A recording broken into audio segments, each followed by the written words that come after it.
Buenas noches, doctores. Vamos a empezar nuestra clase. Entonces vamos a Ahora continuar. se le quedó trabado. Profe, sí, buenas noches. Estamos Ahora, Buenas contigo. noches, Doc. ¿me Ya, escuchan ya. bien? Sí, ya. Sí, buenas No, noches. sí, señora. Ok. Me avisan porque ha estado como fluctuando un poco el internet. Ahí está fluctuando, de hecho. Ahí me está saliendo aviso de fluctuación de internet.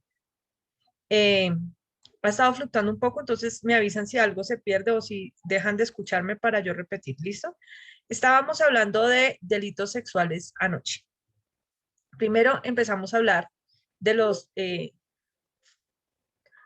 delitos o la gran clasificación en las que se puede encontrar los delitos de carácter sexual, en donde están los de violación, que decimos que son propiamente los que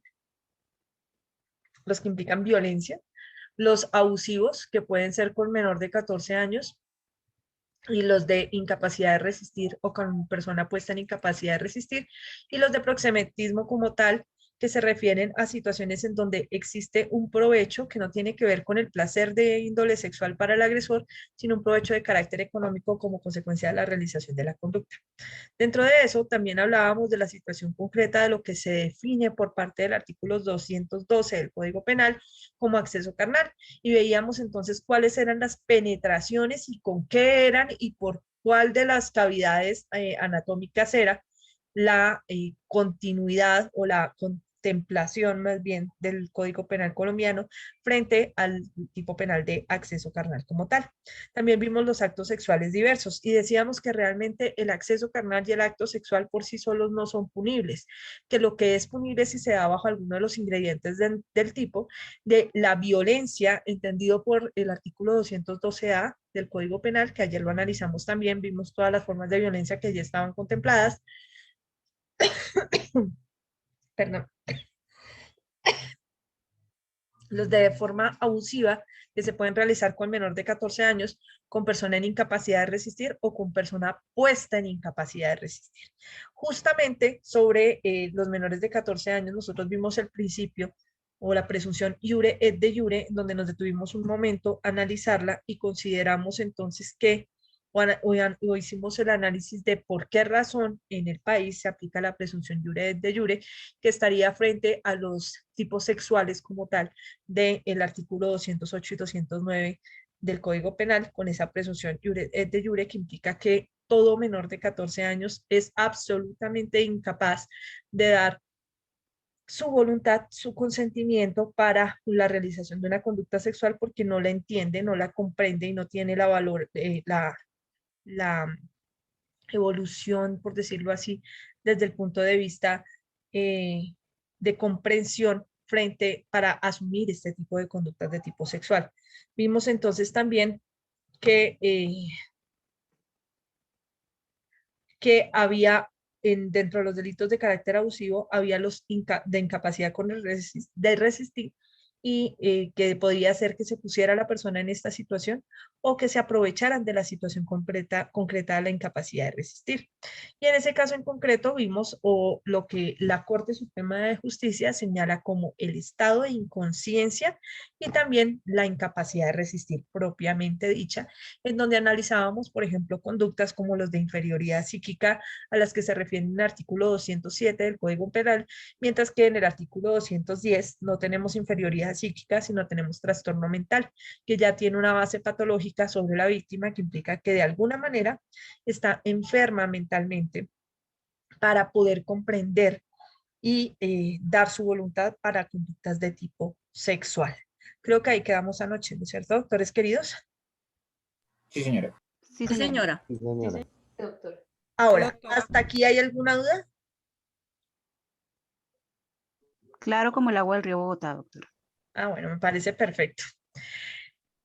Antes de que se me olvide. Doctores, ya está disponible en plataforma el parcial. Creo que no lo envié al grupo de WhatsApp. ¿O sí? ¿Sí lo envié? ¿Del B? No, No, Ya se los reenvío. Profe, no lo has enviado. Está disponible desde las 5:30 de la tarde de hoy. Está en plataforma y se los acabo de enviar. Es un parcial de análisis, lo pueden realizar individual o por parejas, si es su deseo. O sea, no los voy a obligar a que trabajen en pareja si no lo quieren o no lo pueden hacer. tienen posibilidad de enviarlo desde esta noche hasta el domingo a las 2 de la tarde. ¿Listo? Desde hoy hasta el domingo a las 2 de la tarde. No van a ¿Todos, tener profe? todos. Ok, listo. Profe, ¿puedo apelar a su buena fe? Señora, Profe, yo trabajo y tengo que internarme mañana y salgo hasta el martes a las 6 de la mañana. O sea, yo trabajo en una clínica y tengo turno largo este fin de semana. Entro a UCI mañana a las 6 de la tarde y salgo hasta el martes a las 6 de la mañana. No ¿entras sé a qué si horas? podría- mañana a las 6 de la tarde. O sea, No mañana importa, hago turno normal, por eso está disponible desde hoy. ¿Me entiendes? pero Por es eso que mañana, bueno, me tocaría trasnochar porque mañana hago mi turno normal de 6 a 12, solo dormiría de 12 a 5, porque entro a las 6 de la tarde y salgo el martes a las 6 de la mañana. Bueno, te voy a dar un consejo. El parcial, doctora querida, está diseñado sobre una película. ¿Listo?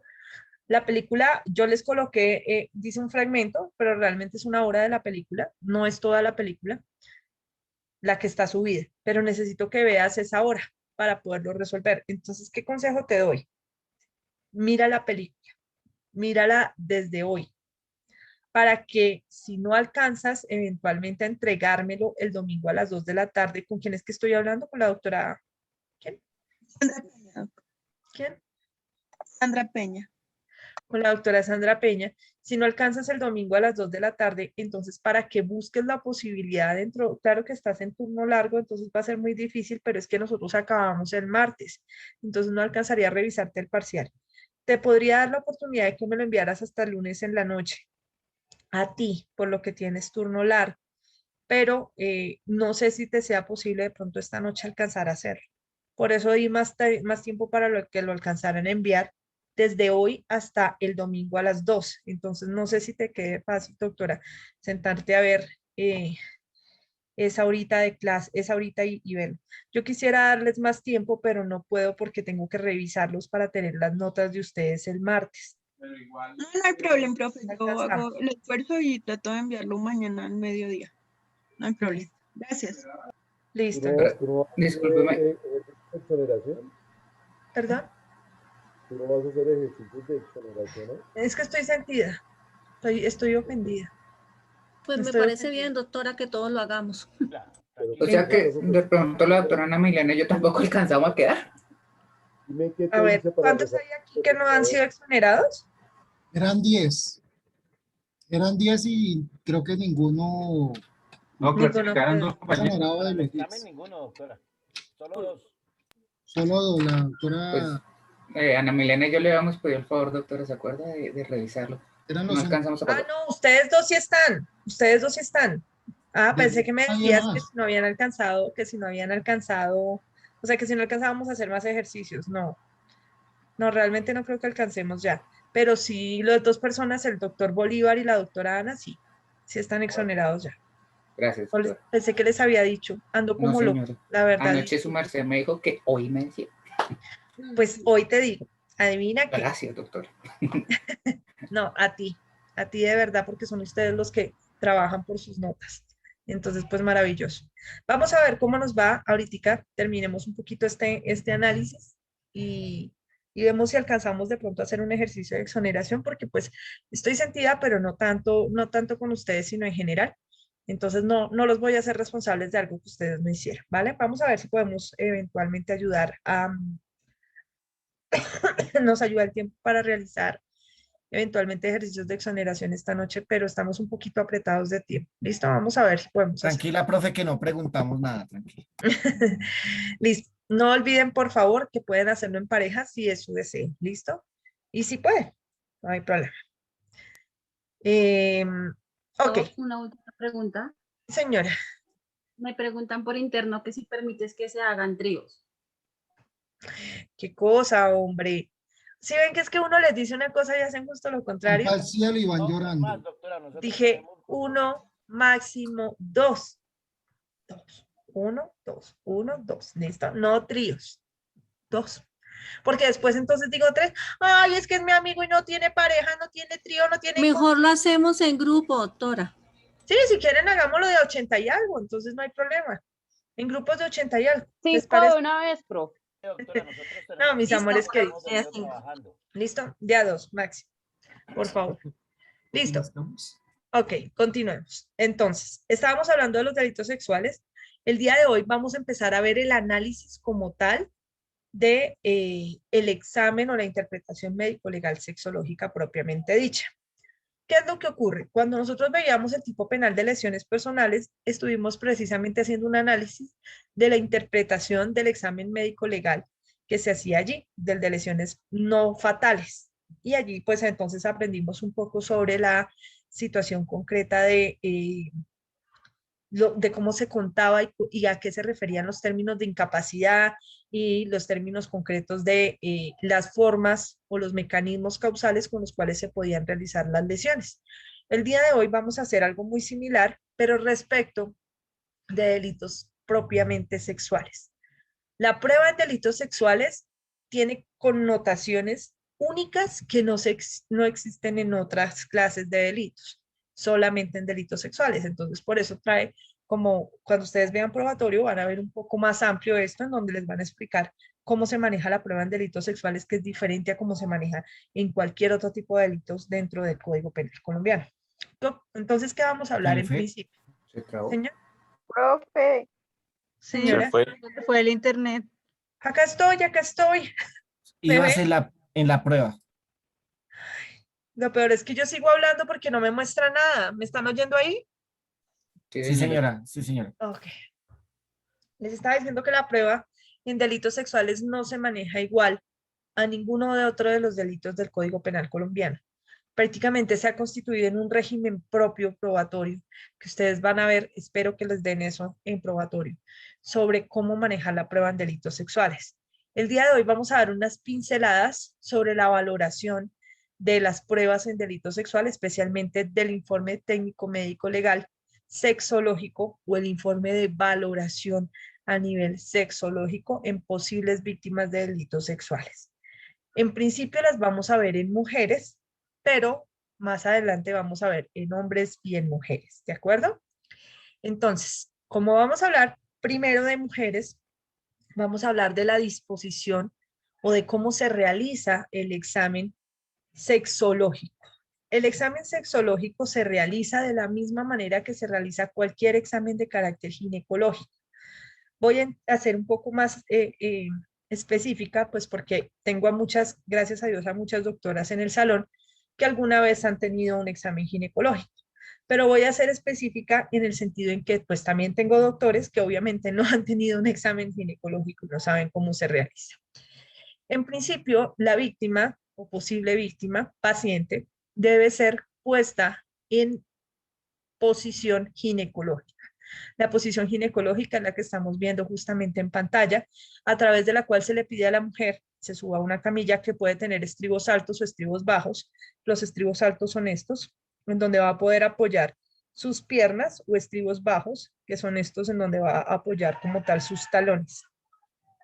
Lo que se le va a pedir a la mujer es que obviamente no tenga nada de la cintura hacia abajo para poder hacer un examen completo de la cavidad de carácter vaginal. Lo que se le va a solicitar es que en esta posición ginecológica, si es posible, su parte glútea con sus talones, a la vez que abre las piernas para poder observar por completo los genitales externos y hacer el examen de genitalidad interna de la mujer. En ocasiones solamente se le va a pedir que coloque su zona glútea lo más cerca del borde de la camilla. Perdónenme, saltó. De la camilla, como la vemos acá, porque eso va a facilitar la apertura de los labios mayores para que sea mucho más fácil por parte del examinador determinar las posibles lesiones. Antes de esto, la mujer, antes de subirse a la camilla, la mujer va a entregar una versión de los hechos. Esa versión de los hechos que le va a entregar al experto de medicina legal va a estar consignada en la anamnesis, la misma anamnesis que nosotros veíamos en los delitos de lesiones personales. Esta anamnesis va a tener una valoración especial cuando se trata de delitos sexuales. ¿Por qué razón? Porque cuando nosotros la veíamos en lesiones personales, decíamos que era un criterio orientador del médico para saber en dónde buscar las posibles lesiones. Lo mismo ocurre con los delitos de tipo sexual. La diferencia es que esta anamnesis, cuando sea llevado el proceso a juicio, va a ser valorada en algo que se llama el núcleo central del relato. El llamado núcleo central del relato, doctores, es algo de lo que se habla en delitos sexuales. Es algo muy propio de delitos sexuales. Y es que se va a valorar lo que la víctima, la versión de la víctima, a través de las diferentes oportunidades que la ha entregado. Entonces, por ejemplo, la víctima dice a la primera persona que le contó sobre la violación o sobre la conducta de tipo sexual, ¿qué le contó? Entonces, primero vamos a citar a esa persona para escucharla a ver qué le dijo. Después, entonces, esa persona fue, la víctima fue a fiscalía, ¿qué dijo en la denuncia? Luego, después de que fiscalía le dio la orden, ¿qué dijo en medicina legal? Esa es la anamnesis. ¿Qué dijo ante el psicólogo? Otra situación concreta. Y luego, finalmente, ¿qué dice en el juicio oral y público ante el juez? Todas esas versiones van a ser contrarrestadas entre ellas para ver no si dijo exactamente las mismas palabras, no, sino si existe un núcleo central del relato en cuanto a detalles. Por ejemplo, cuándo ocurrieron los hechos, en qué lugar ocurrieron los hechos, por qué vías fue la penetración, si existió la penetración y sobre todo quién es el posible agresor. Todas estas circunstancias van a constituir el núcleo central del relato. Entonces, la anamnesis en delitos sexuales tiene especial valoración también, porque nos sirve para construir el núcleo central del relato. Ahora, ya una vez la mujer ha entregado esta valoración, esta información, y está siendo consignada por parte del profesional de medicina legal, ya pasa a la camilla para ser examinada. Y ese examen va a incluir, en principio, el análisis de carácter himenial. Esto que estamos viendo en pantalla son imágenes reales de himenes y de vaginas, obviamente, en donde nosotros podemos ver el himen como tal vez nunca estamos acostumbrados a ver. Lo más importante que hay que tener en cuenta, doctores queridos, acá les hago un clic antes, es que cuando se realiza la valoración por parte del experto de medicina legal, que ya tiene a la mujer allí dispuesta en la camilla, él con sus dedos va a apartar, como se ve en la imagen, los labios mayores de la mujer para poder ver la cavidad vaginal, el introito vaginal, esta parte de acá que se llama el vestíbulo de la vagina o el introito vaginal. ¿Para qué lo va a hacer? Este orificio es la entrada de la vagina, que habitualmente va a estar cubierto por una membrana, estilo una cortina, en donde, una cortina que se llama el himen. Ese himen, esa cortina, esa membrana, no siempre reúne o está cubriendo la totalidad de la cavidad vaginal, es decir, no cubre por completo el orificio. Y entonces, si lo cubre por completo, se llama un himen anular, ¿listo? Íntegro, porque no está roto, si no lo ven roto. Pero existe la posibilidad de que el himen no cubra toda la cavidad. Entonces se llama un himen semilunar. ¿Por qué? Porque parece una media luna. Y entonces, yo hace un momento usaba un ejemplo y me disculpo por lo tosco del ejemplo, pero pues no se me ocurre otra cosa que nos permita en este momento interactuar. Cuando usted se compra un yogur, por ejemplo, el yogur tiene una tapita, ¿no es cierto?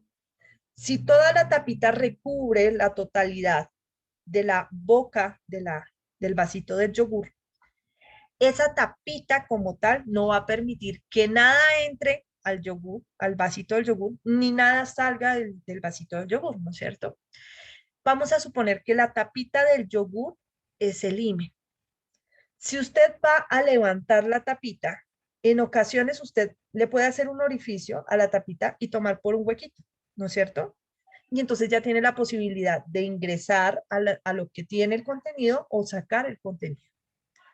De la misma manera, hay ocasiones en donde usted va a retirar la tapita del yogur y la tapita no sale completa, sino por pedacitos. Si el pedacito por donde se rompió es lo suficientemente grande para que usted pueda tomar todo el yogur, usted no va a quitar toda la tapa, quizás. No le ve la necesidad. Entonces, ¿qué ocurre? Los ímenes semilunares son como la tapita medio puesta del yogur. Permiten un orificio lo suficientemente grande que puede llegar a permitir el paso del pene erecto o de cualquier otro elemento por la vagina sin romperse. Y vamos a tener esa clase de himen. Entonces ya viene por disposición biológica así. No es que lo hayan roto antes, es que es así. La mujer nació con ese himen así. Y entonces eso es lo que nos va a decir justamente medicina legal.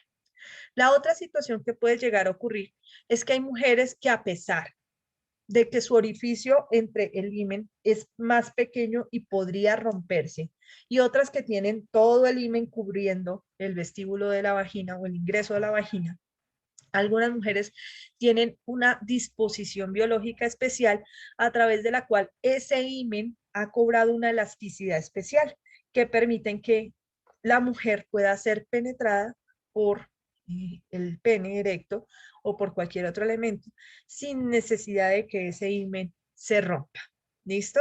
Y eso es a lo que nos van a hacer. El primer análisis que hace el médico va a ser ese. Primero, determinar qué clase de himen tiene esta mujer.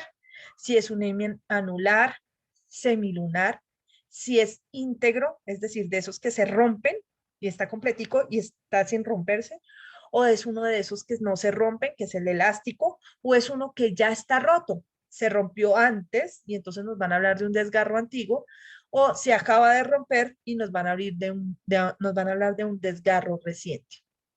¿Qué va a hacer el médico para esa circunstancia específica?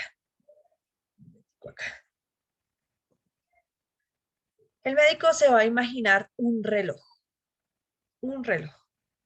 las manecillas del reloj, y va a colocar imaginariamente ese reloj en la parte del introito vaginal, imaginariamente. Y va a dividir ese reloj en cuadrantes, entre las 12 y las 3, entre las 3 y las 6, entre las 6 y las 9 y entre las 9 y las 12. ¿Para qué lo va a señalar así? Para explicarle al juez qué encuentra y en dónde lo encuentra. Entonces le va a decir, por ejemplo, que en el meridiano entre las 12 y las 3 encontró tal cosa. ¿Qué va a encontrar? Lo que vamos a hablar ahorita.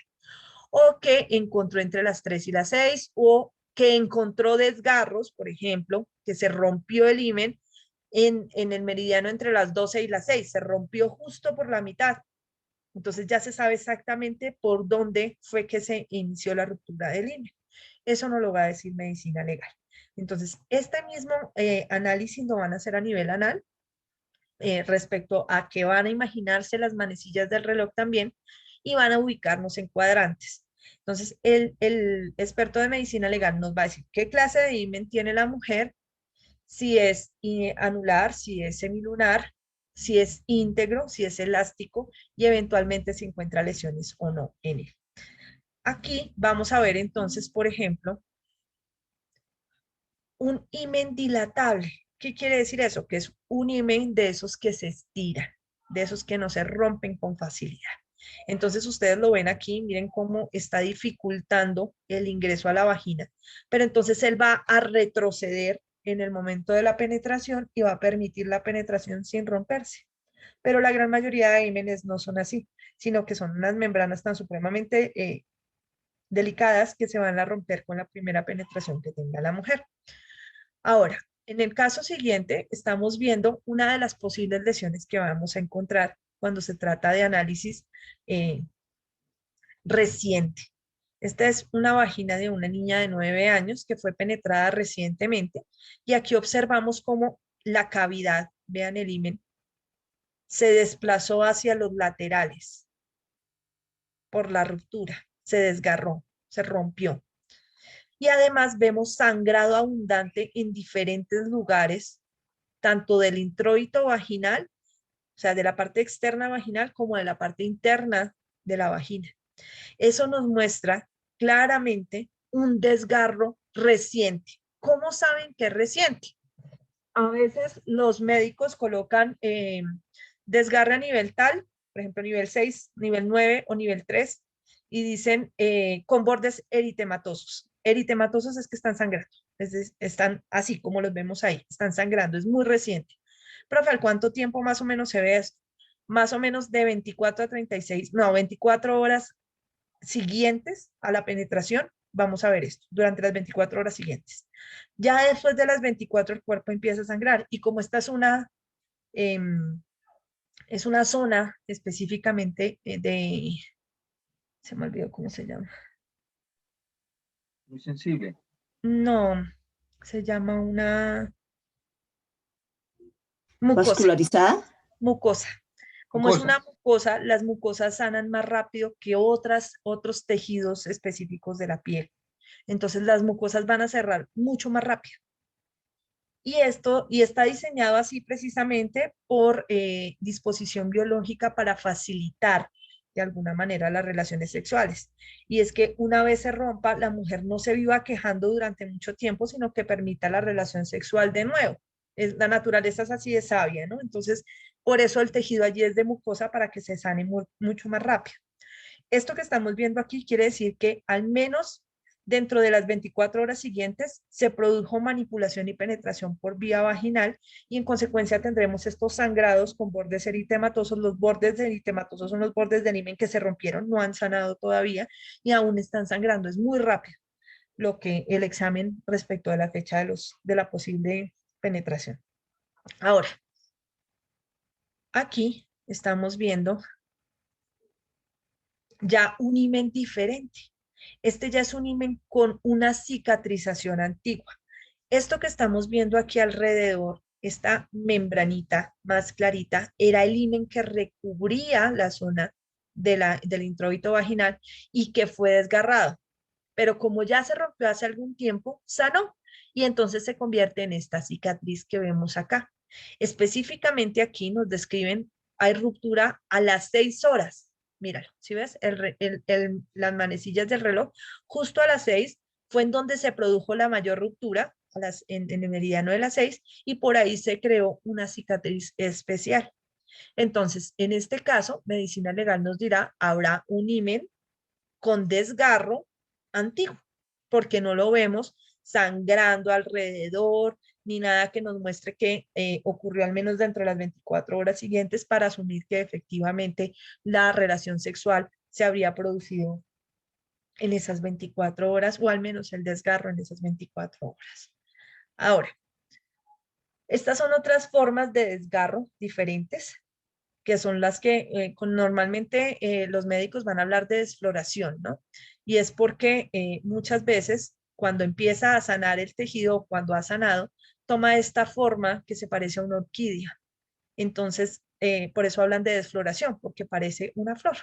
Queda abierta como una florecita con pétalos y entonces la llaman así, desflorado, etcétera. Pero es porque ya hay cicatrización alrededor, es un tejido que se vuelve una cicatriz y genera esta clase de cosas.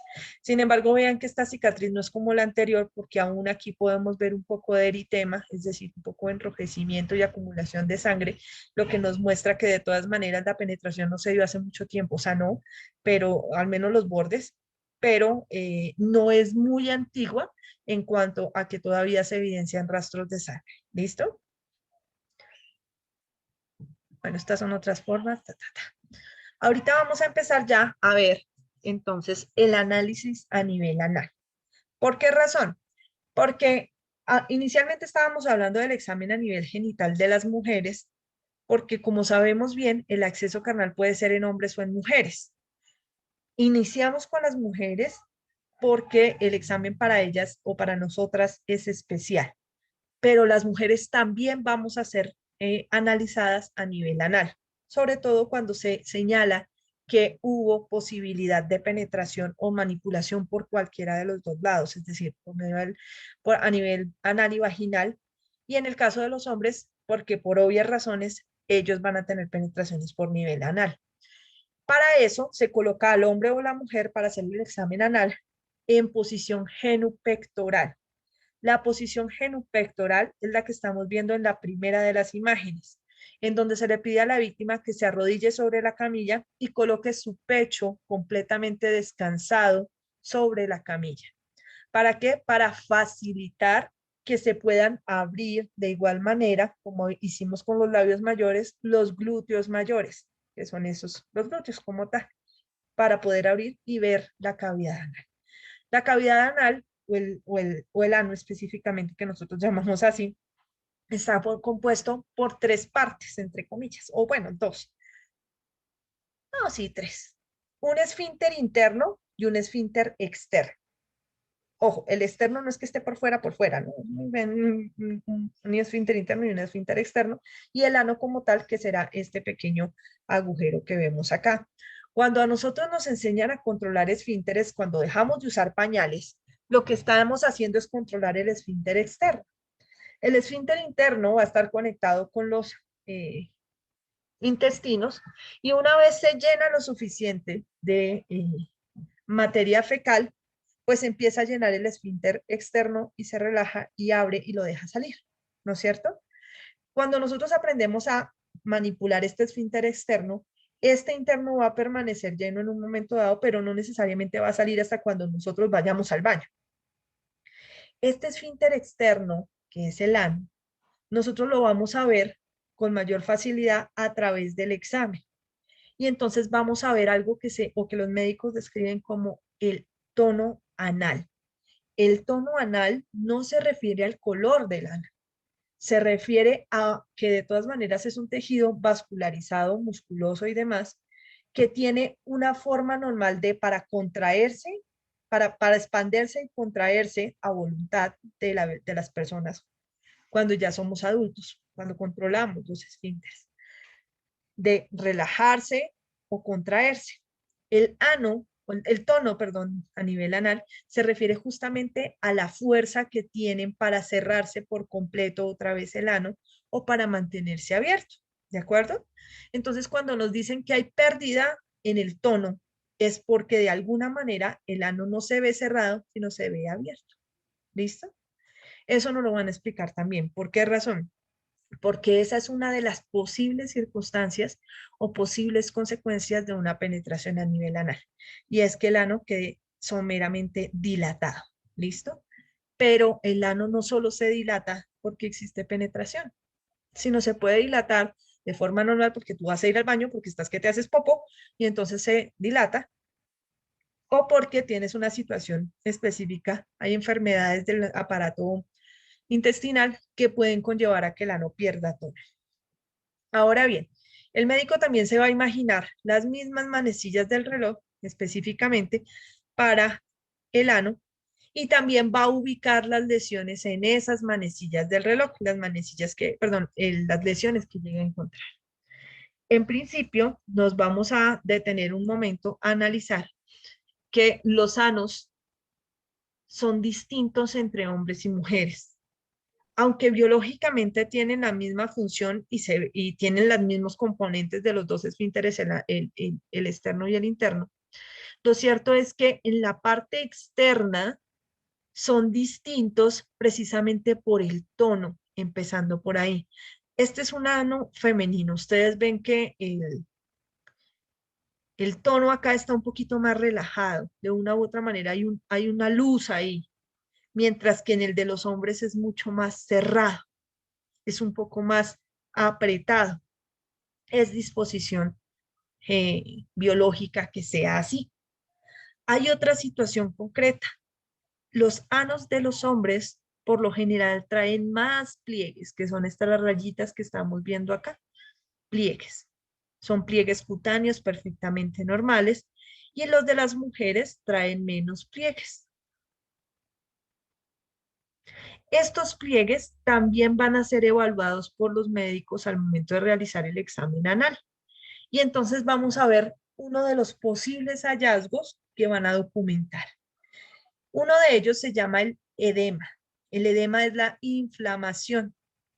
La vemos acá. Y ese edema hace que se borren los pliegues, esas rayitas que estaban aquí.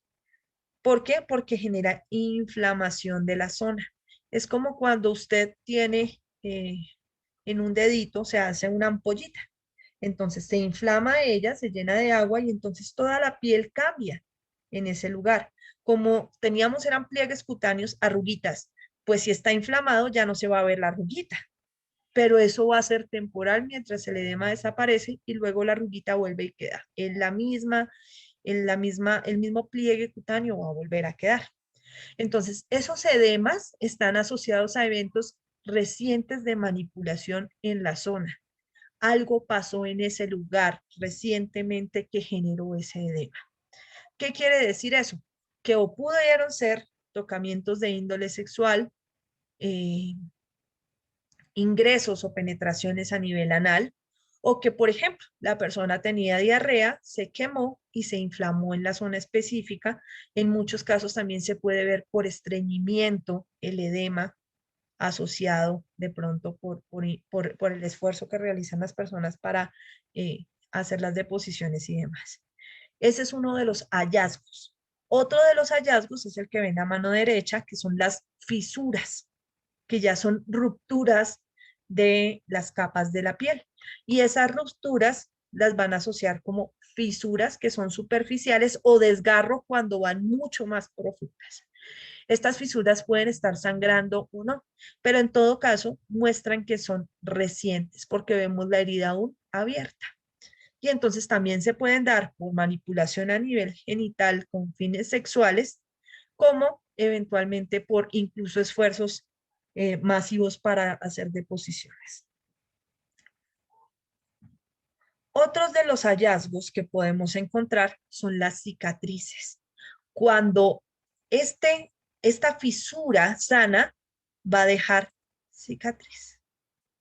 Y esa cicatriz se va a dibujar en los pliegues del ano. Nosotros ya vemos que no se tratan de las rayitas habituales, los pliegues que veíamos, sino que hay un cambio en el color de la zona de la piel como consecuencia de la cicatriz. Y esa cicatriz muestra entonces que el desgarro fue antiguo, lo suficientemente antiguo para que haya cicatrizado por completo. Y en este caso específico, nosotros podemos decir perfectamente que aquí hubo un desgarro muy amplio en la zona entre las 12 y las 6. Mira, precisamente la línea se dibuja perfecto allí. Esto es lo que les he hablado a ustedes de la pérdida del tono del ano, donde no está así de cerradito como en estas otras imágenes y donde está medianamente abierto. Pero, por ejemplo, aquí vemos entonces parte de un bolo fecal. Quiere decir que la persona en el momento del examen tenía acumulación de bolo fecal y por eso el cuerpo se estaba ya preparando para eh, hacer la evacuación y por eso estaba perdiendo tono, estaba relajándose el esfínter. ¿Listo? Pero hay ocasiones en donde se ve así, abierto, y no hay bolo fecal ahí, lo que nos muestra que existe quizás una pérdida del tono anal por alguna circunstancia específica. Aquí a mano derecha podemos ver el llamado eritema perianal. Esto ya es la región perianal, que es alrededor del ano, donde vemos un enrojecimiento. Ese enrojecimiento puede ser también una quemadura en un momento dado. Se puede presentar por parte de manipulación de índole sexual en la zona, por rascado de parte de la víctima, por contacto con algún elemento que genere quemadura, como por ejemplo la misma diarrea, o incluso por una infección en la zona o una situación específica de alteración del pH de la piel en ese lugar como consecuencia de una alergia, por ejemplo, al papel higiénico, porque se dejó sin limpiarse bien. Muchas circunstancias pueden producir esto. ¿A qué viene el asunto de todo lo que hemos visto en este momento de los hallazgos por parte de medicina legal? En que medicina legal puede encontrar todo esto, pero no puede establecer el origen exacto de qué fue lo que ocurrió. O sea, ¿qué produjo esto? Hay muchas explicaciones para cada uno de ellos. Y la otra, aún si medicina legal llega a encontrar algo de esto, no puede decir que la relación sexual fue consentida o no lo fue. Solo puede decir que encontró, pero es posible que encontremos todo esto en relaciones sexuales consentidas. Y es posible que en una relación sexual no consentida no encontremos nada de esto. De manera que ni lo uno ni lo otro confirma, ni el hallazgo ni la ausencia de las lesiones confirma lo que diga la víctima. Lo único que puede establecer qué ocurrió en el caso en concreto es la valoración integral que realiza el juez, no solo del examen de medicina legal, sino de todas las pruebas que se viertan en el juicio oral y público. ¿Listo? Ahora, vamos a hablar, estos hallazgos de los que estábamos hablando eran frente a conductas de tipo sexual, ya sea por accesos carnales propiamente dichos o por actos sexuales a nivel genital. Ahora vamos a hablar del contenido del artículo 210A. Este es uno de los artículos más nuevos de la parte de, o el acápite de delitos sexuales. Y nos dice, el que en beneficio suyo o de un tercero, y valiéndose de su superioridad manifiesta o relaciones de autoridad o de poder, edad, sexo, posición laboral, social, familiar o económica, acose, persigue, hostiga o asedie física o verbalmente con fines sexuales no consentidos a otra persona, incurrirá en prisión de 1 a 3 años. ¿Por qué razón seleccioné este artículo? Porque muchas veces se confunde el acoso sexual con el delito sexual propiamente dicho de acto sexual o de acceso carnal realizado con violencia bajo la autoridad o el uso del poder. Me explico. Ayer cuando veíamos el 212A, señalábamos que una de las formas de violencia que podían presentarse era también el usar mi poder sobre la víctima para convencerla de alguna manera de realizar la conducta sexual o forzarla a realizarla. ¿Qué es lo que ocurre entonces con la diferencia en el acoso sexual si en los dos yo estoy utilizando mi poder o mi superioridad sobre la víctima con fines sexuales? Con que en el acoso sexual no importa si yo finalmente logro manosear a la víctima o si finalmente logro tener relaciones sexuales con ella. Lo importante es que por el solo hecho de acosarla, perseguirla u hostigarla, ya estoy en la conducta, lo que quiere decir que el acoso sexual es un tipo penal de mera conducta y no de resultado. No se necesita que el agresor realmente logre agredir físicamente desde el punto de vista sexual, ya sea con un acceso carnal o con un acto sexual diverso a la víctima, sino con solamente asediarla, acosarla u hostigarla es suficiente para que se configure el tipo penal. Sin embargo, como vemos, la pena es mucho más baja que un acoso o un acto sexual violento. ¿Por qué? Porque aquí están sancionando solamente la hostigación, no el resultado. La pena es de 1 a 3 años. En este caso, si no es sobre un menor, se va a admitir rebaja de pena por aceptación de cargos, lo que quiere decir que la pena va a quedar muy, muy pequeña y aún si no se aceptan los cargos, la pena implica que el delito es excarcelable. ¿Dudas hasta aquí, doctores? Porque con esto terminamos delitos sexuales. Profe, aquí uno, y se puede también confundir con injuria por vía de hecho, de pronto. La injuria por vía de hecho es algo distinto. La injuria por vía de hecho se refiere a tocamientos fugaces sobre la víctima mayor de edad de ella y no por superioridad económica o mediante violencia o mediante relación de autoridad, sino que por lo general injuria por vía de hecho se da en situaciones muy concretas, como por ejemplo que yo me suba a un Transmilenio y pase un tipo y se me restriegue, pues no podemos hablar de una conducta de tipo sexual, lamentablemente, porque así él logre placer sexual con solo restregarse conmigo en un segundo, la fugacidad del acto y el hecho de que yo sea mayor de edad no permite la configuración de la conducta de tipo sexual. ¿Por qué? Porque los ingredientes normativos del tipo que veíamos ayer son específicos. Primero, que se realice con violencia. No lo hizo violentamente, con ninguna de las formas de violencia.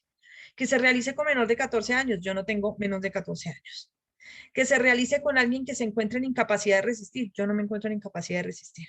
O que me haya puesto en incapacidad de resistir, ninguna. Entonces, como no está ninguno de los ingredientes normativos del tipo, la única manera de tipificar esa conducta es mediante injuria por vía de hecho. No puede ser acoso sexual, ¿por qué?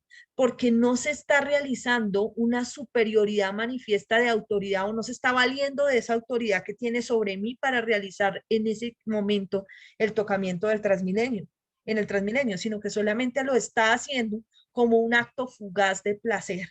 Y entonces no se puede catalogar dentro de los delitos sexuales que tenemos, sino que se cataloga dentro de una injuria por vía de hecho. ¿Listo, mi doctor John? Profe, una pregunta. ¿Y en menor de edad pasa lo mismo? Porque mira Cuando que, son menores, es mira, acto sexual abusivo. Ahí sí ya pasa ah, el otro lado. mira, le cuento una historia. Iba una vez en un Transmilenio y se subió la señora con una niña como de unos 7 añitos. Y el Transmilenio pues iba lleno y la niña, yo iba de pie y la niña se hizo el pie. Y un tipo cogió y se lo restregó en la carita y la niña trataba de escondérselo pues por con tanta gente, sino que yo me di cuenta que la niña se estaba restregando como en mi pierna y me miré y era que el tipo se lo estaba restregando vulgarmente en la carita de la niña y a mí me dio tanto mal genio, profe, que saqué la mano y se la puse al tipo y Ujú. entre todos le dimos su tunda y lo bajamos en la estación. Pero la señora le dijimos que pusiera el denuncio porque eso era un delito de que pues el menor de edad. Lo que no supe si es la señora lo puso o no lo puso, pero quería preguntarle si esto también era delito sexual en menor de edad, o sea, si Cuando el se trata tipo de menores podría de edad, cuando se trata de menores de irse 14, preso por no eso. es injuria por vía de hecho, es acto sexual abusivo con menor de 14 años. Hay un caso específico que incluso Pirri sacó una nota especial sobre eso, y fue de un tipo que era el de un señor de la tienda. Mandaron a una niña como de unos 5 o 6 añitos también a que comprara en esa tienda, y el tipo cogía siempre y cerraba la reja cuando la niña entraba y aprovechaba y la manoseaba y le daba besos con lengua a la niña, unos 5 o 6 añitos. Y la discusión era esa: ¿realmente hay conducta de tipo sexual o no la hay? En ese caso, en primera instancia, se sancionó la conducta como una injuria por vía de hecho, diciendo que pues los besos en sí no se constituían en conductas de tipo sexual, que no sé qué y que sí sé más. Y luego el tribunal y posteriormente la Corte de Suprema de Justicia cambiaron la postura de esa primera instancia. Dijeron, no, en este caso específico, no importa la fugacidad del acto, el beso con lengua o lo que sea, no importa la fugacidad del acto o el solo beso, cuando se realiza con menores de 14 años, no es injuria por vía de hecho. Es un acto sexual abusivo con un menor de 14 años. Darle besos en la boca a un niño o a una niña menor de 14 años, realizar tocamientos de índole sexual sobre su cuerpo, implica una conducta de tipo sexual, que es el acto sexual abusivo con menor de 14 años, y no la injuria por vía de hecho. La injuria por vía de hecho es para mayores de edad, cuyo, como situaciones como esa del Transmilenio, que usted vaya caminando por la calle y le cojan la cola o cosas como esas, son injurias por vía de hecho. ¿Listo, mi doctora querida? Gracias, Ok, profe, por la así, doctora. explicación. Doctor Julio Fernando. Profe, buenas noches. Profe, cuando el acoso sexual laboral es muy difícil de probar, Ujú. ¿es válido que la persona grabe un audio o un video donde la persona lo está acusando, el otro está, el acusador? ¿Es válido como prueba?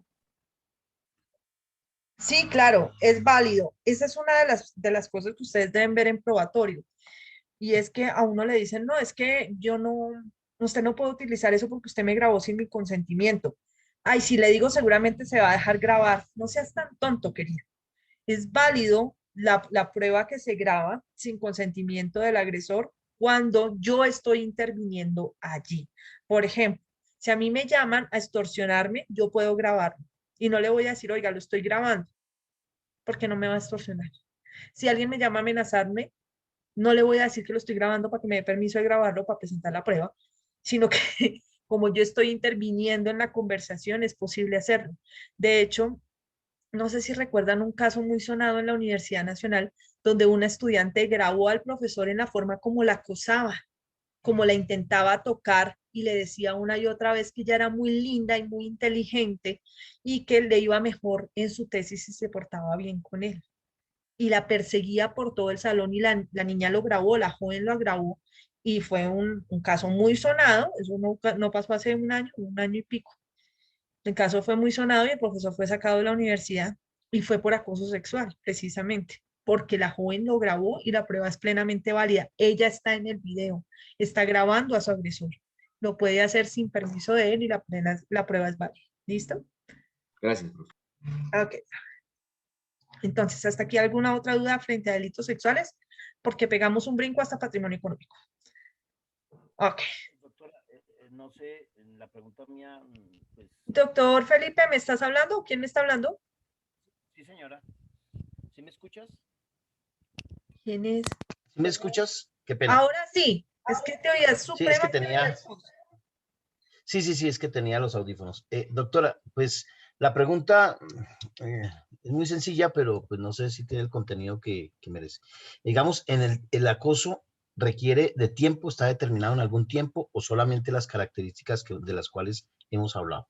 Ok, Digamos, hay algo muy importante y es que por los verbos rectores, perseguir, hostigar, instigar, acosar, se necesita de todas maneras una repetición de conductas, ¿no? No es que sea el tiempo ni las veces de las conductas, sino lo suficientemente para considerarlas reiterativas. Es decir, yo puedo decirle a una persona, pórtese bien conmigo que le va a ir bien en la materia, una vez, ¿listo? Pero si ya lo hago más seguido, por ejemplo, 2 veces o algo así, pues ya se puede considerar como un acoso. Me estás acosando. Y es normal porque en el sentido de incluso de la forma habitual en la que entendemos las palabras de acoso, de acosar, de hostigar. O sea, por ejemplo, yo te puedo decir a ti, doctor Villa, págame la plata que me debes. Y le digo una vez y ya. Pero ya todo el tiempo por todo lado, oiga, Villa, págueme. Y hágale. Usted me va a decir, oiga, ya no me joda más que me está hostigando. No me acose. ¿De dónde? ¿Ves? Eso es lo que hace, eso es lo que hace que se convierta en una conducta eh, de hostigamiento o de acoso. Es la repetición, es la insistencia, no tanto las veces o el tiempo que lo hizo durante más de un mes o además de una semana, no, sino es eso en donde tú como persona sientes como que ya déjeme en paz, no más. Nada más cuando ustedes, los señores que tienen esposa o novia o mujer en su casa, le dicen, oiga, la cita es ya. ¡Ay, no me acose! Pues porque ya le dijo una vez, ya no le diga más. O sea, ella se siente acosada y va a reaccionar así. De la misma manera, el acoso sexual lo que lleva es eso, son unas repeticiones donde las personas se sienten ya vulneradas en su situación concreta, pero el acoso sexual va con fines netamente sexuales. ¿Listo? Esa es lo que la diferencia de un acoso de otra índole. Ya el acoso laboral puede ser acoso laboral, pero no necesariamente sexual. Que el acoso laboral es, por ejemplo, de lo que se está quejando mucha gente ahorita durante la pandemia, y es que no tienen un horario fijo para trabajar, sino que se pasa la hora del horario laboral y le siguen escribiendo. Oiga, que mire, que el informe, que no sé qué, que más de la no sé cuántas, y mensajes, y mensajes, y mensajes, y mensajes, 9, 10, 11, 12 de la noche, y siguen, y siguen, y siguen, y antes de que empiece el horario laboral. Entonces dice, me está acosando laboralmente, o sea, déjeme en paz, no con fines sexuales, sino es un acoso laboral, ¿ves? Hasta ahí, Exactamente es lo que me pasa. no te dejan en Por paz. trabajar, no me dejan en paz. Por trabajar en casa me llaman desde las 6 de la mañana y a veces los domingos a las 10 de la noche me está escribiendo el jefe que los informes, es verdad. Pero bueno, ojo, esa es otra conducta que es acoso laboral, pero no es acoso sexual, porque no es con fines sexuales. Dentro del campo laboral se puede dar también un acoso sexual, pero se necesita específicamente que sea con fines sexuales. De lo contrario, estará incluida en otro tipo penal que es el acoso laboral. ¿Listo? Ok. ¿Algo más, doctores? Ok. Entonces vamos ahora sí a hacer el cambio desde delitos sexuales a delitos de orden patrimonial. Y vamos a comenzar con nuestro amigo el hurto. Ay, estoy compartiéndoles pantalla. Sí, profe. Sí, doctora. sí, señora.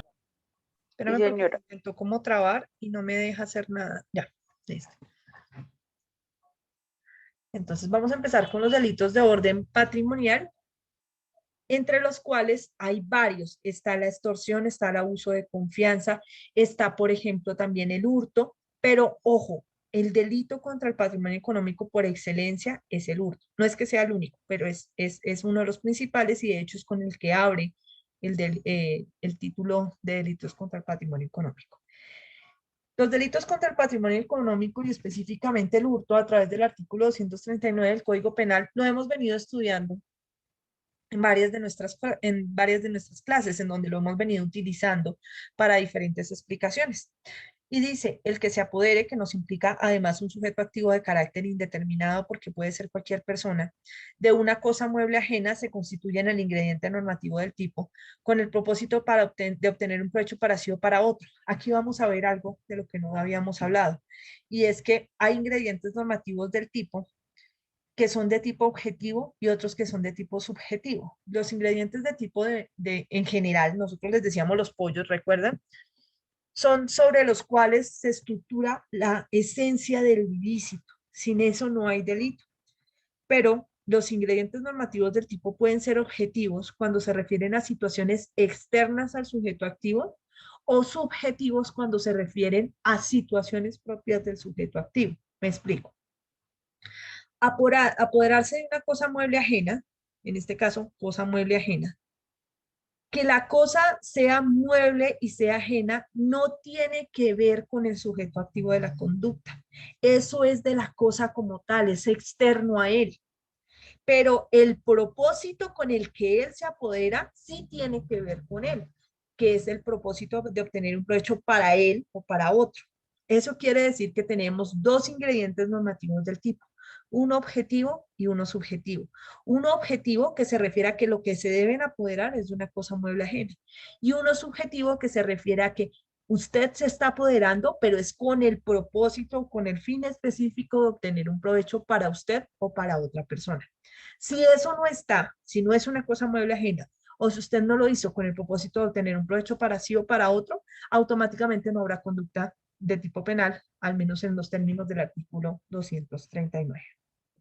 Ahora bien, el problema del hurto es que ha venido siendo uno de los delitos más controvertidos desde el punto de vista doctrinario y jurisprudencial frente a cuánto se considera realmente consumado una conducta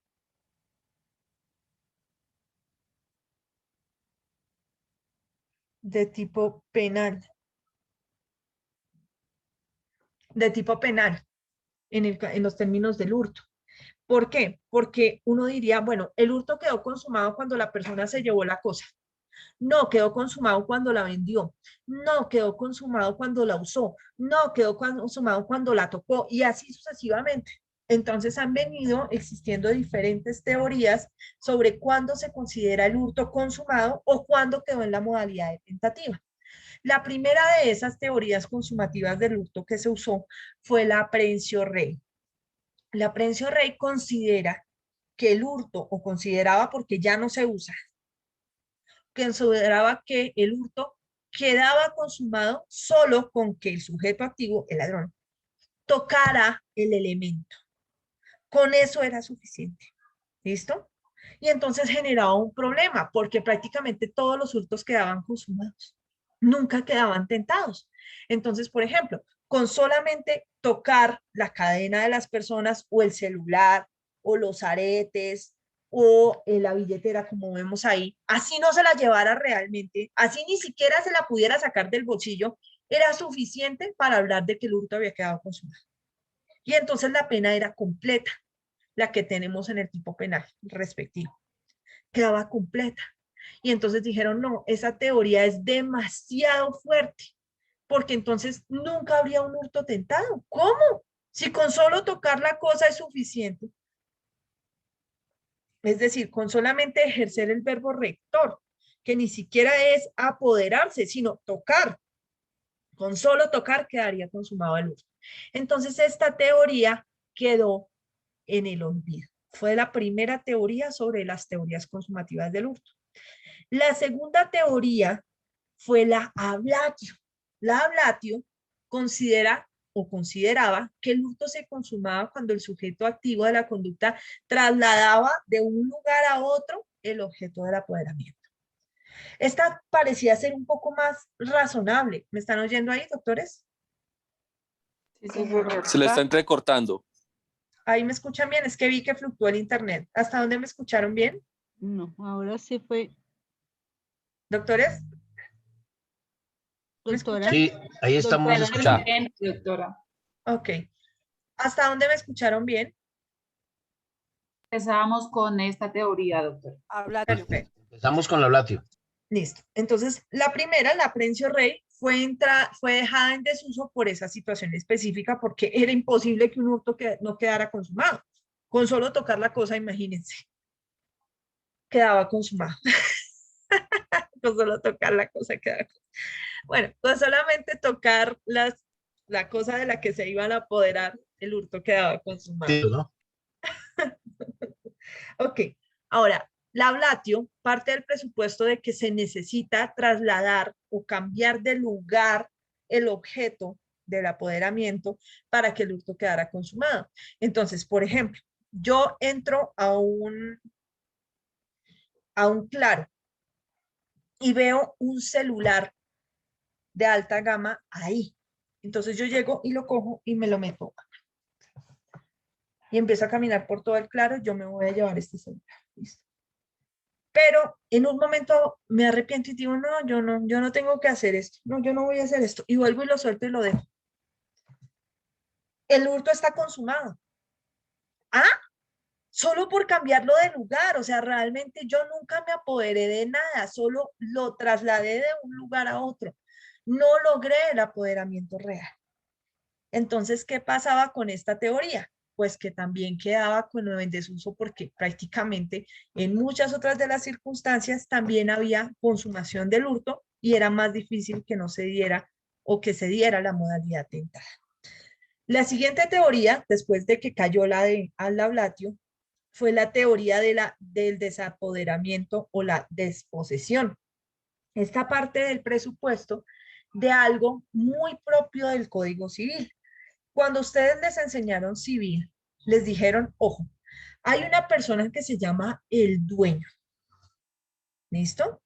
Y hay otro que se llama el mero tenedor o poseedor. Y nos dijeron, el dueño tiene justo título, es decir, él realmente tiene algo que lo acredita como el dueño.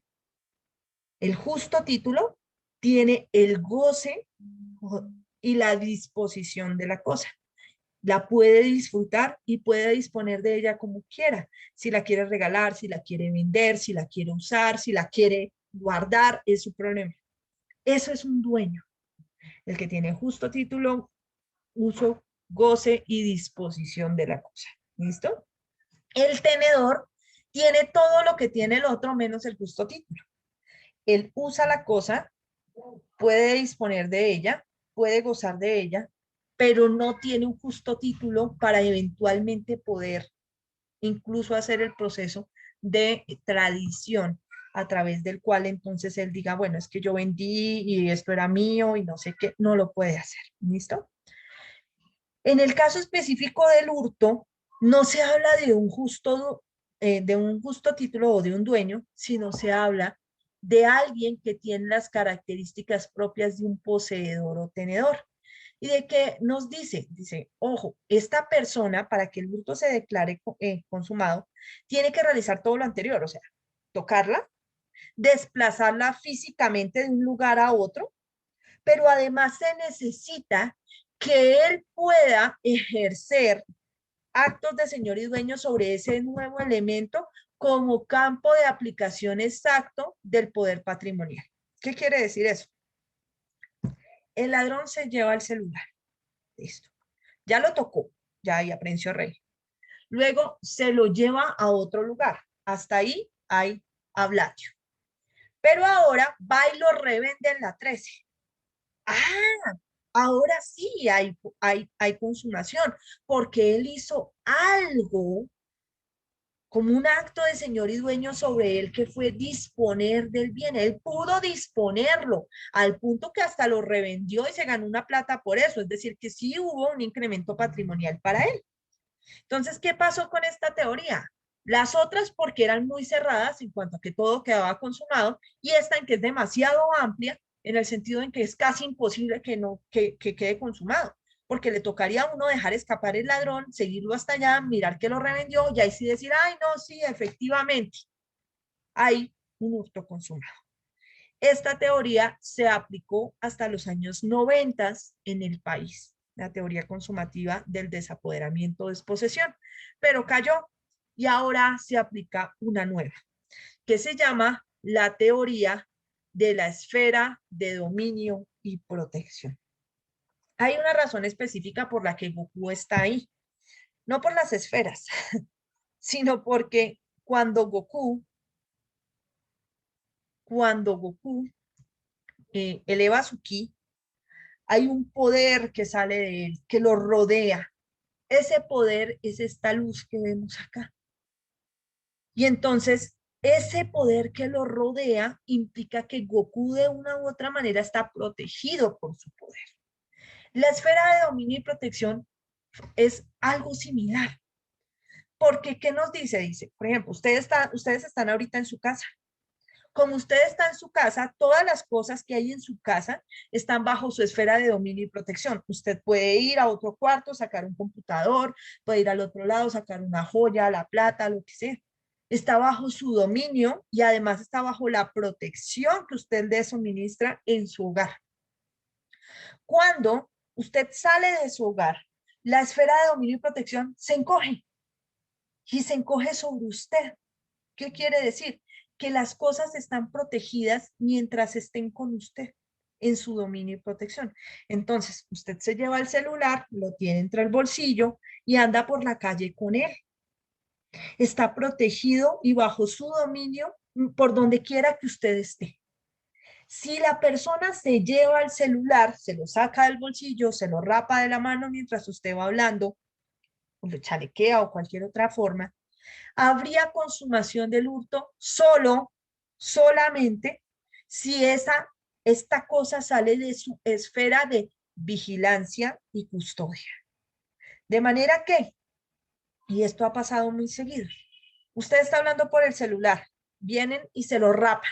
Usted voltea a mirar y el ladrón sale corriendo. Usted sale corriendo detrás del ladrón. Y con ayuda de la policía o de otras personas, usted logra capturarlo a las 3 cuadras. Y le dicen, ¿está seguro que Claro que estoy seguro que ni siquiera lo dejé de ver. Es decir, todo el tiempo usted estuvo persiguiendo el bien. Es decir, que la esfera de protección lo seguía al agresor. ¿Por qué razón? Porque mientras él esté huyendo de usted, él no puede disponer del celular. No puede hacerlo porque usted sigue generando una protección, una vigilancia o una custodia sobre el bien. Claro, esta teoría también genera problemas. ¿Por qué? Por ejemplo, hay un caso de un señor al que le roban el carro en una ciudad, en Bogotá, de hecho. Lo bajan del carro, lo amenazan con revólveres, lo bajan de una camioneta muy bonita, blindada y demás. Y se suben al carro y arrancan. El señor se va en un taxi inmediatamente atrás y empieza a perseguirlos. Y los persigue hasta que llegan a Melgar. Una persecución hasta Melgar. Y entonces le dicen que el hurto quedó tentado. Y él dice, ¿pero por qué si llegaron hasta Melgar? Le dicen, porque todo el tiempo ellos estaban huyendo de usted. Ellos realmente no pudieron disponer de la camioneta. ¿Por qué razón? Porque usted seguía, mientras lo seguía, ejercía una esfera de protección, custodia y vigilancia, si bien no de dominio, porque usted no lo podía dominar, no podía dominar el bien, porque estaba en dominio de alguien más, sí seguía bajo su protección, cuidado y custodia. En consecuencia, el hurto quedó tentado. Eso ya empieza uno a decir, pero ay, no, entonces, sí, claro, pero al menos es un poco más amplia que las anteriores y un poco más específica. Por eso, por ejemplo, en hurtos a almacenes de cadena o de grandes superficies se habla de hurto tentado. ¿Por qué? Porque lo mismo, se guardan las cosas, andan por todo el almacén, los están vigilando, los están siguiendo y antes de que lleguen a la puerta le dicen, saque lo que tiene ahí. Nunca abandonó ni el dominio, ni la protección, ni la custodia del almacén el elemento. Tanto que de hecho se lo devuelven y vuelven y lo colocan en el estante porque no le pasó nada. Profe, y si rompe el celular, por ejemplo, mientras va huyendo, pues ahí sí, porque ya hay un detrimento patrimonial para la víctima, porque ya no va a poder recuperar el elemento, ya salió de su protección, no pudo hacer nada, no pudo detener el daño. Pero en el caso específico de que lo continúen persiguiendo o eventualmente le devuelvan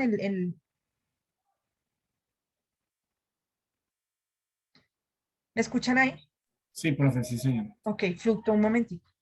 De que eventualmente le devuelvan el elemento sin que haya salido de la vigilancia de la víctima, quedará atentado. Si salió de la vigilancia de la víctima, si lo recuperen después, ya quedó consumado. ¿Listo?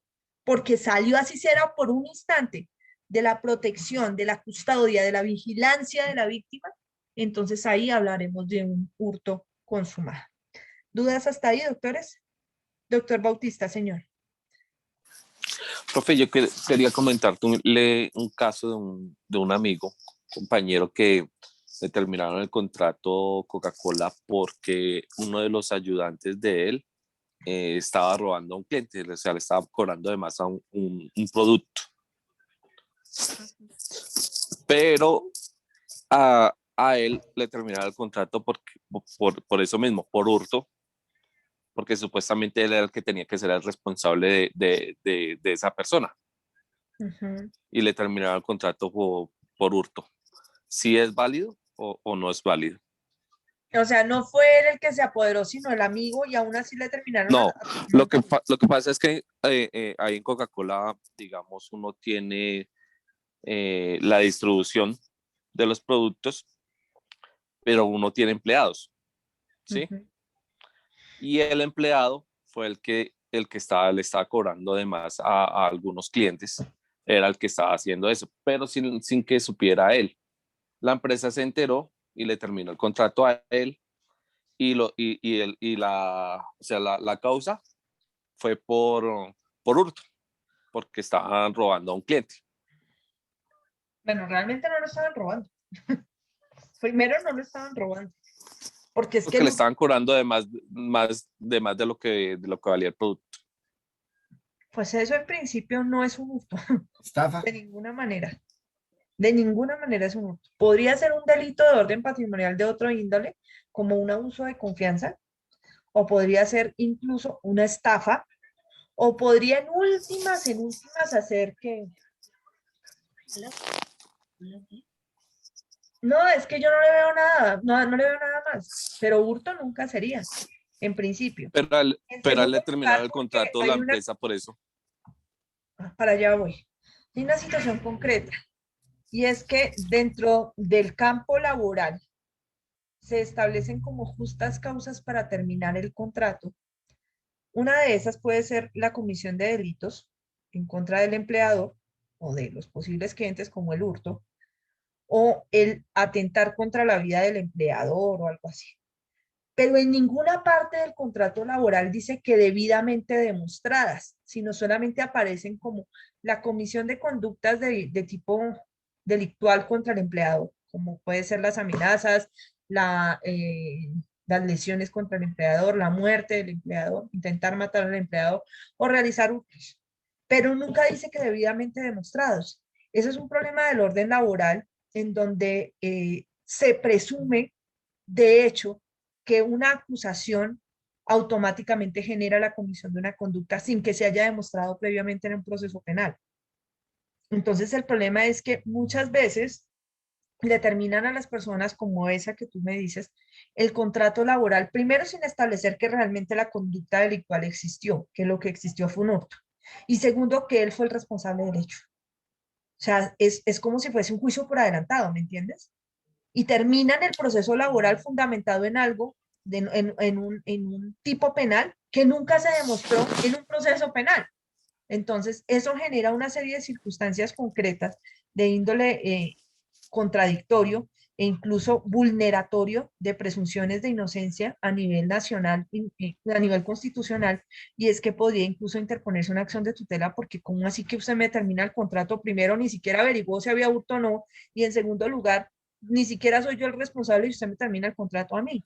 Eso no... Lo que pasa, profe, bueno, bendito comento, a él le terminaron el contrato así, por ese motivo.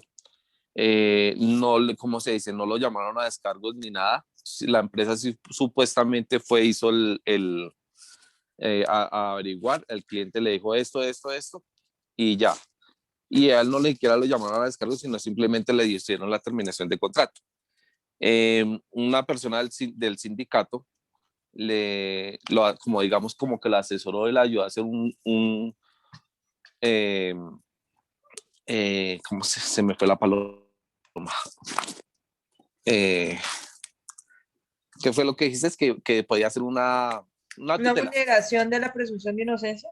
Sí, él pasó una tutela que por eso la dio el del sindicato, pero pues la verdad la tutela fue mal formulada porque yo después de un buen tiempo la vi y fue como mal formulada y no prosperó. Ujú. Entonces, por ejemplo, él en este caso, por ejemplo, él podría demandar. Sí, demandar sí, pero por la vía laboral, pero ya la tutela no se puede intentar sino una vez. Sí, ya sé que eso solamente una vez, que es, pero él podría demandar Sí, señor. por esos hechos. Desde que no haya prescripción, ¿no? Perdón, caducidad.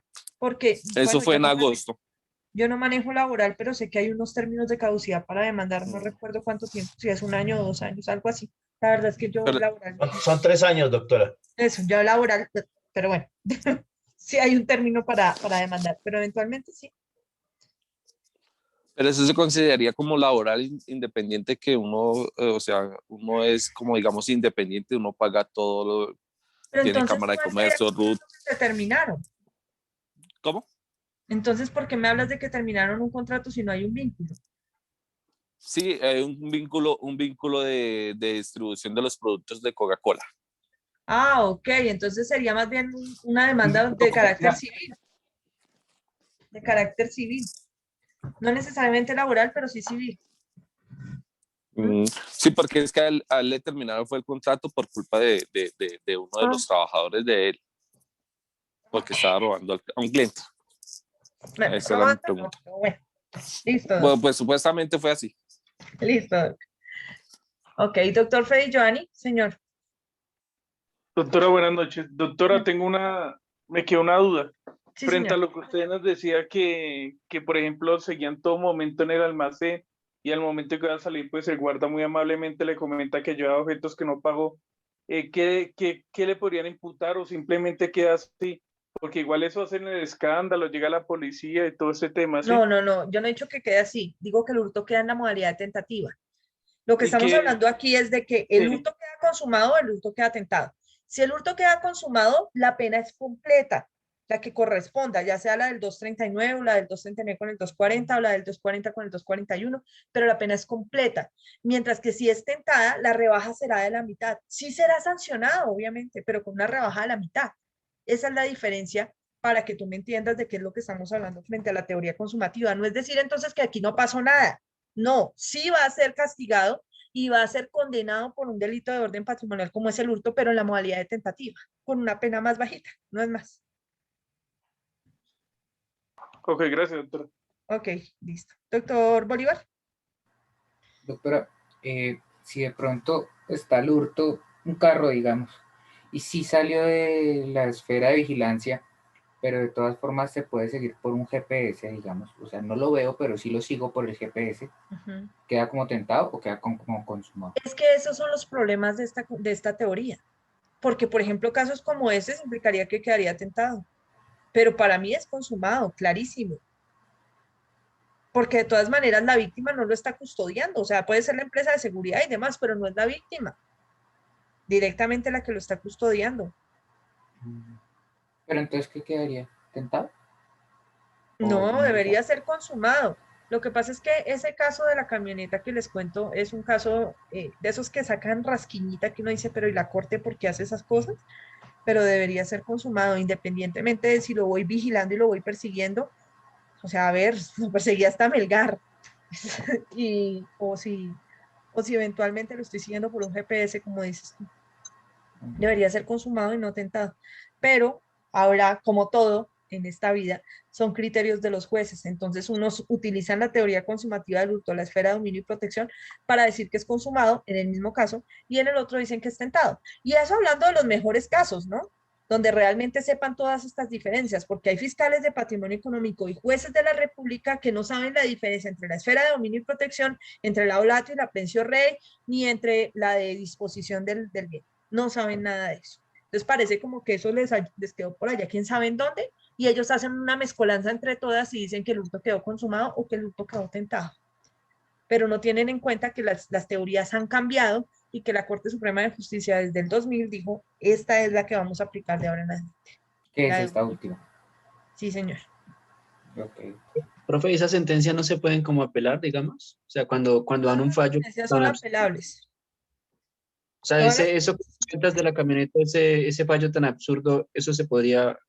Es que se apeló, de hecho, y aún así la Corte dijo que era atentado. O sea, se apeló, llegó a segunda instancia en tribunal, el tribunal confirmó, se interpuso casación, la Corte lo estudió y dijo, no, de todas maneras es tentado y todos. Y hay que, o sea, cuando Ahí la sí, ley ya sí. después de que la Corte dice que no, ya no se puede hacer nada más. No, Ahí sí vale. ya no se puede hacer nada más. ¿Listo? Ok.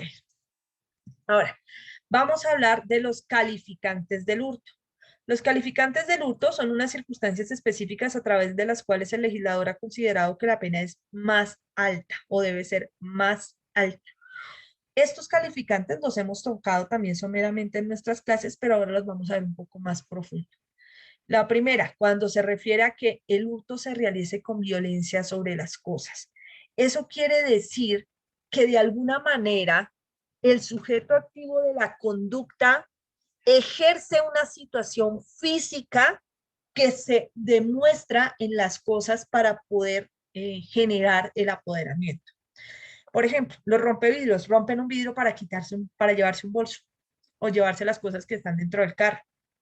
Eso es violencia sobre las cosas. El caso de Homero que veíamos la semana pasada en nuestro parcial. Homero rompe el vidrio del Dunkin' Donuts para llevarse las donuts. Eso es violencia sobre las cosas. El colgarse de un espejo porque usted no me da plata para llevarme el espejo es violencia sobre las cosas. ¿Listo? Todas esas circunstancias que generan de alguna manera incluso daño sobre algún elemento es violencia sobre las cosas. La segunda circunstancia, colocando a la víctima en condiciones de indefensión o inferioridad o aprovechándose de tales condiciones. Es necesario diferenciar que aquí la Fiscalía tiene que aclarar o es indefensión o es inferioridad, porque son distintas. Indefensión, como su nombre lo señala, es que la víctima no tiene mecanismos de defensa frente a la agresión. Mientras que la inferioridad implica que aunque tiene mecanismos de defensa, resultan insuficientes frente a la agresión. ¿Qué ocurre? Por ejemplo, yo estoy aquí, Dios no lo quiera, en una silla de ruedas. Y estando en esta silla de ruedas viene una persona a robarme. ¿Yo estoy indefenso o estoy en una situación de inferioridad? Está indefenso. Inferioridad. Inferioridad. Bueno, inferioridad, sí. O sea, yo podría mover la silla de ruedas para tratar de escaparme. Yo podría gritar, yo podría botarme de la silla, podría darle un puño si puedo mover las manos, al menos. Pero nada de esas circunstancias en las que yo puedo, con las cuales yo puedo ejercer algo de defensa, son suficientes frente al agresor que sí está de pie eventualmente, que no tiene ninguna limitación de carácter físico para apoderarse de mis cosas. Entonces yo me encuentro en inferioridad frente a él. Ahora, siguiente circunstancia. Yo me encuentro embarazada y entonces estoy en el primer trimestre del embarazo y me están dando muchos mareos y desmayos por el cambio hormonal. Voy en un Transmilenio y me desmayo y caigo ahí. Y viene una persona supuestamente a ayudarme y aprovecha que estoy desmayada y de una vez empieza a sacarme las cosas que tengo y a chalequearme. ¿Estoy en indefensión o en inferioridad? Indefensión. Indefensión. Muy bien. Entonces, la Fiscalía tendrá que aclarar si la víctima estaba en indefensión o si estaba en inferioridad.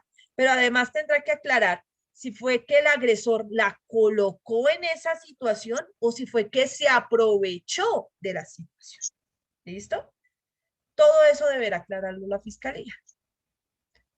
Tercera situación, tercer calificante, mediante penetración o permanencia arbitraria, engañosa o clandestina en lugar habitado o en sus dependencias inmediatas, aunque allí no se encuentran sus moradores. ¿Qué nos está diciendo? Que usted penetra, es decir, que ingresa a un lugar o permanece en él mediante una de estas maneras. mediante una forma arbitraria. O sea, usted sin permiso de nadie se metió allí. Usted pudo, por ejemplo, forzar las chapas, romper una ventana, quitar una reja, usar algo para de alguna manera lograr ingresar a la casa o al lugar específico en donde yo vivo, así no esté viviendo yo allá, no, o no esté en ese momento en la casa. Eso es la arbitrariedad, cuando usted ingresa de esa manera. Segunda posibilidad, mediante forma engañosa. Le golpeo. Buena, su merced, venimos de Claro. Es que hay una fallita aquí en el entonces ¿será que usted me da permiso de entrar y arreglarla para que se le arregle el internet? Y entro y la robo. Buena, su merced, es que venimos de la SIJIN y traemos una orden para hacer un registro de allanamiento aquí, y no son de la SIJIN. Y así sucesivamente.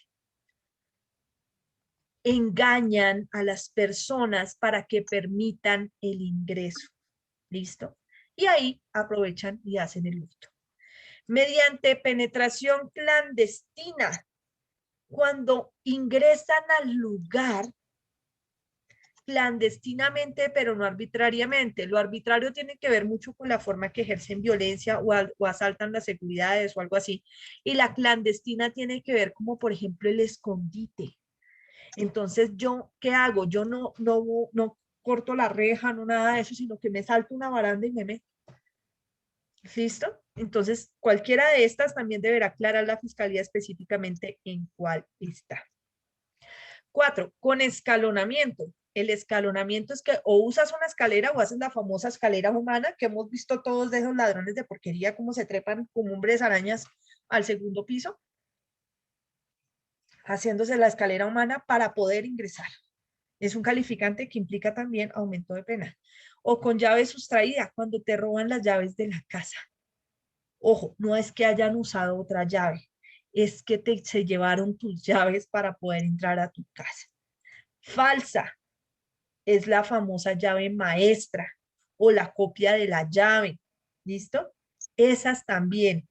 La ganzúa o cualquier otro instrumento similar, alambres, palancas, cualquier circunstancia similar que sirva para poder asaltar las chapas de seguridad o las seguridades específicas que tienes en tu casa de carácter físico. O violando o superando seguridades electrónicas, adivinaron la clave de seguridad de la alarma y por eso no sonó. La desconectaron.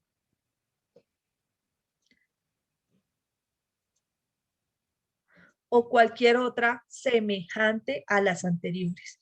Cualquier burla de la seguridad de un lugar o adulteración o daño en las estructuras de seguridad para proteger un lugar implica automáticamente un calificante.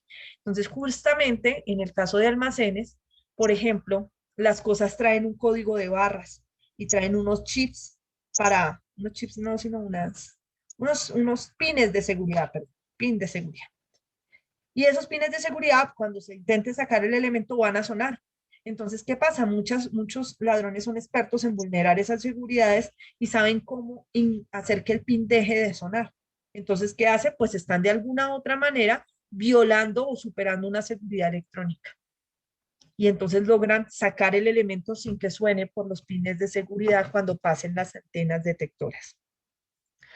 Otra de las circunstancias de calificación es cuando se realiza violencia sobre las personas. Ojo, una cosa es la violencia sobre las cosas y otra cosa es la violencia sobre las personas. La violencia sobre las personas podrá ser física o psicológica, entendida aquella como el uso de la fuerza, la violencia física, la apuñalo, le pego o hago algo para que la persona me entregue las cosas, o simplemente la intimido o la amedranto o la amenazo para que realice la entrega de las cosas. Ojo, es usar la violencia como fin para lograr el apoderamiento. Mientras que en el otro inciso nos dice que las mismas penas se aplicarán cuando la violencia tenga lugar inmediatamente después del apoderamiento de la cosa y haya sido empleada por el autor o partícipe con el fin de asegurar el producto de la impunidad. Entonces, ¿qué ocurre? En muchos casos no es que te violenten a ti, sino que se llevan las cosas. Por ejemplo, me raparon el celular y yo, pero ¿qué? Voy a devolverme y me sacan un puñal. ¿Qué? ¿Se va a hacer matar pues por un celular? No lo hicieron para quitármelo, sino que lo hicieron después para evitar que yo los persiguiera, para lograr o terminar el producto, asegurar el producto o que yo denuncie de alguna manera. La pena será exactamente igual que si hubieran usado la violencia en el momento del apoderamiento. ¿Hasta acá está claro, mis doctores? Sí, señora. Perfecto. Señora. Ok. Los voy a dejar descansar por hoy. Si Dios quiere, el martes nos vemos y acabamos de ver delitos patrimoniales junto con delitos de falsedad documental. Gracias, doctora. Doctores, Dios los Gracias. bendiga. que Gracias, estén profe. bien. Muchas Gracias, gracias. doctora. Feliz Descanse. noche. Descansen, compañeros. Gracias, buenas Que noches. mejores. Fin de semana. Bendiciones. Gracias, profe. Y que